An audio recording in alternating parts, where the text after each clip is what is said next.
সাথে ঝগড়া করছেন, ঠিক আছে, থানায় যান, চেয়ারম্যান আছে, কোর্ট আছে, আদালত আছে, আপনাদের এত টাকা এত পয়সা, ওই দিকে বাঁকেন, কিন্তু মসজিদে চলে আসতেছেন কেন? আমি তো বুঝতেছি না কিছু।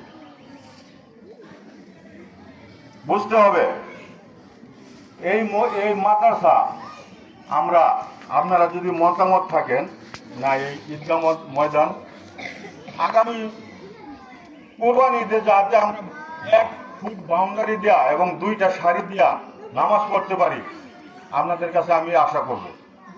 আমার কোন এমপি, কোন মন্ত্রী, কোন জেনারেল করে দিবে আমরা সেই আশা থাকবো না। আমার যদি একটা ঈদ থাকে এখানে, আমি আমার ছেলে সন্তান নামাজ পড়বে, এটাই আমার দোয়া। বুঝতে পারছেন?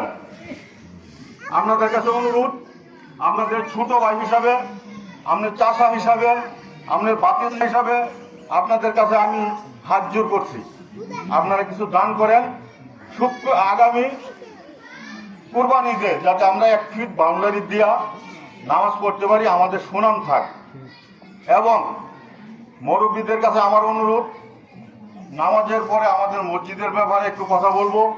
আপনারা যদি সময় দেন আমার কাছে, আমার সাথে, তাহলে আমরা এই মসজিদের ব্যাপারে কথা বলবো।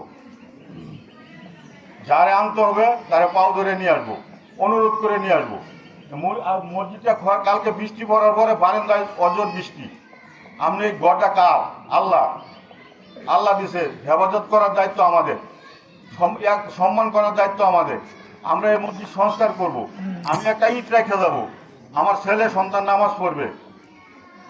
ভারতের একজন মহিলা হচ্ছে হিন্দু, আমি কালকে একটা স্ট্যাটাসে দেখছি যে আমাদের মন্দিরে পূজা হইলে এখানে মদ খা, গাঁজা খা, টাস খেলে, সিগারেট খা, কিন্তু মুসলমানের মসজিদে তো আমি কোনোদিন দেখি না এরা সিগারেট টানে, এরা 5 ওয়াক্ত নামাজ পড়তেছে, এরা টাস খেলে না, এরা গাঁজা খায় না।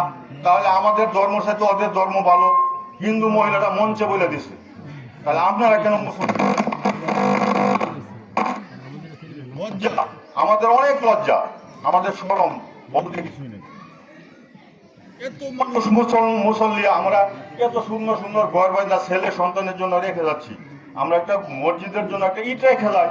আমার মা বাবা মারা গেছে, আপনার মা বাবা মারা গেছে, আপনারা এই যে আজকে নামাজের পরে যে এই কাঁদতে কাঁদতে চলে যাবে, তার কবরের আযাব থেকে যাবে না।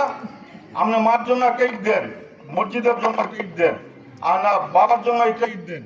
আমরা